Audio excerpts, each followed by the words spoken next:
Bismillahirrahmanirrahim. Assalamualaikum warahmatullahi wabarakatuh.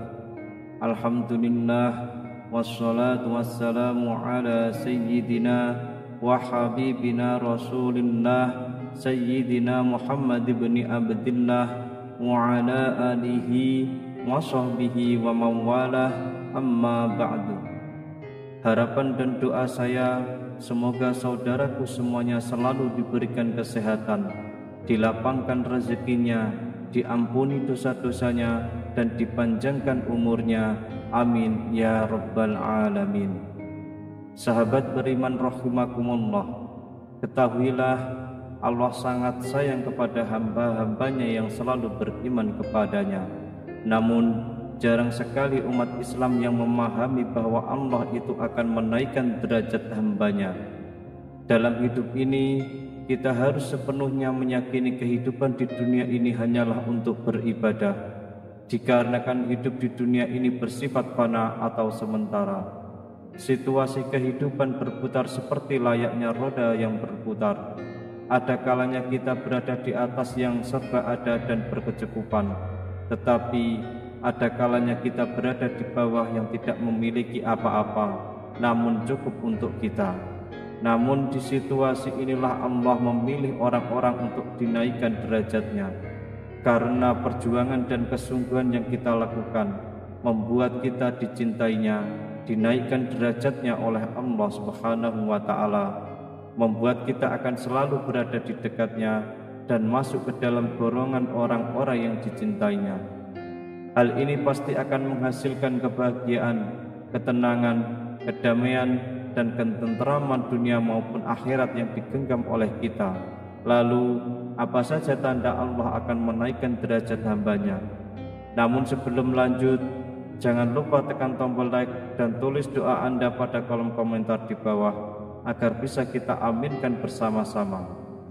Dan untuk Anda yang telah menekan tombol like dan berkomentar, saya doakan semoga segala doa kita dikabulkan oleh Allah Subhanahu wa Ta'ala.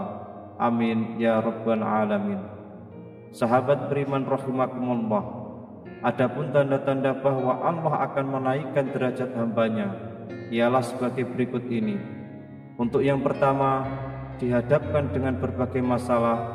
Di saat Allah akan menaikkan derajat hambanya, Allah akan menghadapkan kita dengan berbagai masalah yang akan membuat kita lebih bersabar dan bersyukur akan masalah yang sedang kita hadapi. Allah itu akan memberikan kesulitan kepada hambanya, namun tidak melebihi batas kemampuan hambanya, sebagaimana telah dijelaskan di dalam Al-Quran dalam surah Al-Baqarah ayat 286. La yukallifullahu nafsan illa wus'aha, laha ma kasabat wa 'alaiha ma iktasabat. Rabbana la tu'akhidna in nasina aw akhtana. Rabbana wa la tahmil 'alaina isran kama hamaltahu 'alal ladzina min qablina. Rabbana wa la tuhammilna ma la taqata lana bih. Wa'fu 'anna waghfir lana warhamna anta maulana fansurna 'alal qaumil kafirin. Allah tidak akan membebani seseorang melainkan sesuai dengan kesanggupannya. Ia mendapat pahala dari kebajikan yang diusahakannya, dan ia mendapat siksa dari kejahatan yang dikerjakannya. Mereka berdoa, ya Tuhan kami, janganlah Engkau hukum kami jika kami lupa atau kami bersalah. Ya Tuhan kami, janganlah Engkau bebankan kepada kami beban yang berat, sebagaimana Engkau bebankan kepada orang-orang sebelum kami.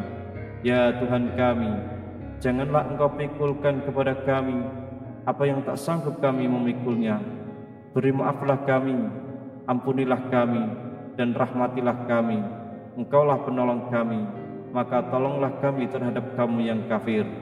Dari ayat ini kita tahu bahwa batas kemampuan setiap orang itu berbeda-beda dalam menghadapi ujian yang diberikan oleh Allah Subhanahu wa Ta'ala.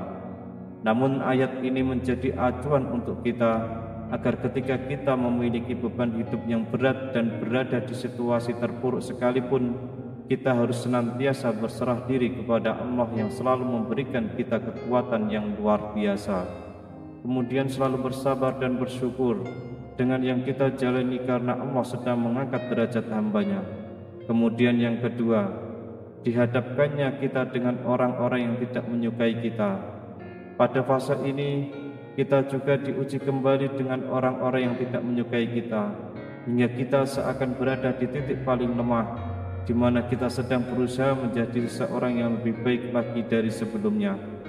Pasti banyak sekali orang-orang yang akan mendolimi kita hingga melukai kita. Ini adalah ujian yang sangat berat, dikarenakan kita juga hidup berdampingan dengan banyak orang.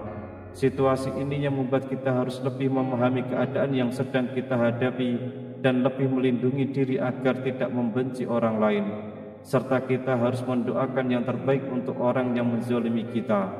Ketika kita sudah berusaha, kita juga harus selalu ingat bahwa semua hal ini terjadi karena kehendak Allah Subhanahu wa Ta'ala yang sedang perhatian kepada kita.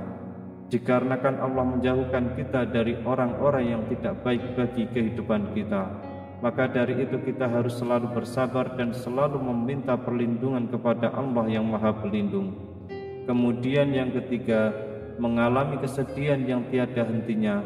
Ketika mengalami kesedihan di situasi ini, ketika memiliki banyak masalah yang datang bertubi-tubi yang membuat kita sedih berkepanjangan, akan banyak masalah yang kita alami, baik itu masalah besar maupun masalah yang kecil. Hal ini adalah salah satu tanda bahwa Allah sangat menyayangi hambanya. Masalah yang kita alami menjadi alasan untuk kita bersedih dan mengeluh, itu sangat wajar. Tetapi kita jangan putus asa pada pertolongan Allah Subhanahu wa Ta'ala. Allah juga selalu berada bersama kita dalam keadaan sedih sekalipun. Allah pasti akan memberikan kenikmatan yang begitu besar ketika kita berhasil melewati ujian kehidupan. Dijelaskan di dalam Al-Quran surat At-Taubah ayat 40. La tahzan innallaha ma'ana. Janganlah engkau bersedih, sesungguhnya Allah bersama kita. Kalimat ini bertujuan untuk menghibur dan mengingatkan hambanya bahwa Allah tidak pernah membiarkan seorang hamba berada di dalam kesedihan dan kepedihan. Allah Subhanahu wa Ta'ala tidak akan memberikan ujian kepada hambanya melainkan sesuai dengan kemampuannya. Dalam keadaan yang sedang kita alami, kita harus selalu ingat bahwa Allah itu akan selalu bersama kita dalam keadaan apapun. Maka dari itu kita harus berprasangka baik kepada Allah Subhanahu wa Ta'ala. Itulah tiga tanda Allah sedang menaikkan derajat hambanya. Wallahu a'lam bishawab. Demikian yang bisa saya bagikan, semoga bermanfaat untuk kita semua. Amin ya rabbal alamin. Assalamualaikum warahmatullahi wabarakatuh.